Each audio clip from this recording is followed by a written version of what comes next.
Oke, teman-teman sekalian, kita berjumpa lagi. Kali ini kita akan mempelajari satu hal penting dalam ilmu pendidikan, yaitu berkaitan dengan produk ilmu pendidikan. Nah, apa saja sebenarnya produk ilmu pendidikan? Nah, sebelum kita menjawab mengenai pertanyaan mengenai produk ilmu pendidikan, maka satu hal yang harus kita pahami adalah struktur ilmu pendidikan. Kita bisa memahami karena pendidikan sebenarnya merupakan satu ilmu yang sifatnya dia terapan dan kemudian juga ilmu yang sifatnya normatif. Nah, sebagaimana bidang ilmu yang lain, maka ilmu pendidikan juga memiliki struktur. Struktur ilmu pendidikan terdiri dari beberapa elemen yang jelas. Satu, ilmu pendidikan harus memiliki objek yang jelas. Kemudian juga harus punya produk keilmuan yang jelas, kemudian metode pengembangan keilmuan yang jelas, yang ilmiah, dan juga kriteria kebenaran yang jelas, yang ilmiah. Nah, kalau kita lihat dalam satu struktur ilmu pendidikan, di mana manusia yang belajar itu menjadi objek dari ilmu pendidikan, kemudian terdiri dari elemen-elemen yang lain, yaitu manusia yang belajar pasti memerlukan kurikulum, kemudian memerlukan guru atau pendamping pembelajaran, memerlukan metode untuk belajar, ditunjukkan dengan media, pembelajaran atau sumber belajar, dan juga berada dalam lingkungan pembelajaran tertentu dan dinilai hasil atau capaiannya, maka kita bisa melihat bahwa elemen dan aktivitas pendidikan tersebut dikaji secara ilmiah untuk menghasilkan produk-produk ilmu pendidikan. Nah, pengajian secara ilmiah ini pada dasarnya dilakukan melalui aktivitas penelitian, yang oleh karena itu memang harus mengacu pada kriteria kebenaran ilmiah yang jelas. Nah, produk dari ilmu pendidikan yang merupakan hasil dari pengkajian secara ilmiah yang mengacu pada kriteria-kriteria kebenaran ilmiah yang jelas, ada beberapa hal. Yang pertama adalah konsep, kedua prinsip, ketiga teori, keempat metodologi, dan yang kelima adalah teknologi. Nah, sekarang kita beranjak pada membahas satu persatu mengenai produk ilmu pendidikan tersebut. Produk ilmu pendidikan dihasilkan dari pengkajian terhadap aktivitas dan elemen pendidikan. Pengajian dilakukan secara ilmiah dan mengacu pada kaidah ilmiah, dan pengajian ini lazim disebut dengan penelitian, sebagaimana yang kita uraikan tadi. Tujuannya sebenarnya relatif sama, yaitu untuk memecahkan masalah pendidikan dan menunjang ketercapaian pembelajaran. Nah, kita lihat ada konsep, ada prinsip, teori, metodologi, dan teknologi sebagai produk dari sebuah bidang keilmuan, termasuk dalam hal ini adalah ilmu pendidikan. Produk ilmu pendidikan berupa konsep yang dihasilkan terhadap pengkajian mengenai aktivitas dan elemen-elemen pendidikan yang berkaitan dengan aktivitas belajar, merencanakan pembelajaran, kemudian elemen-elemen yang lain.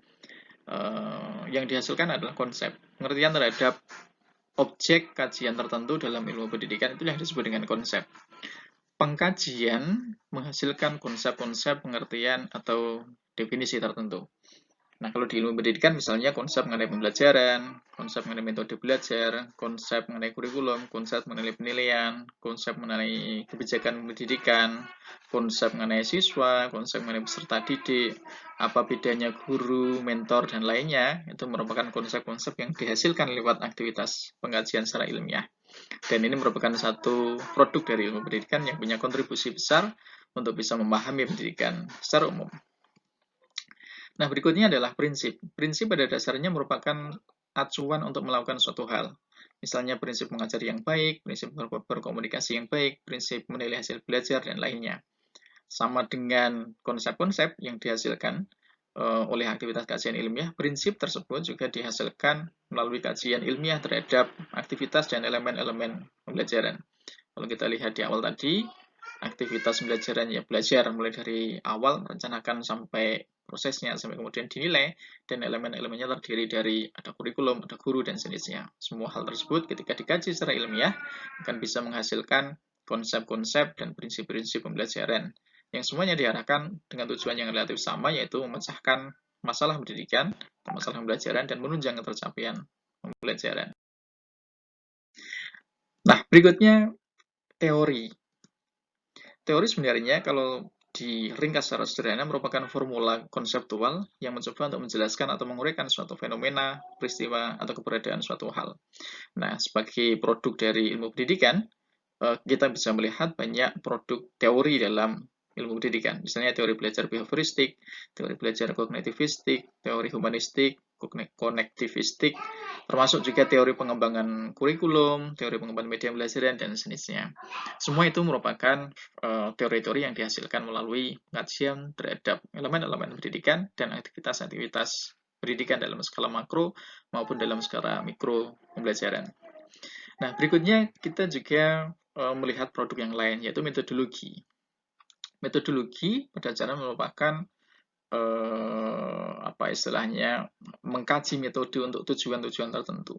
Bisa dibedakan antara metode dan metodologi. Kalau metode lebih bisa diartikan sebagai cara atau strategi, tapi kalau metodologi berarti satu bidang keilmuan yang memang khusus mengkaji metode-metode.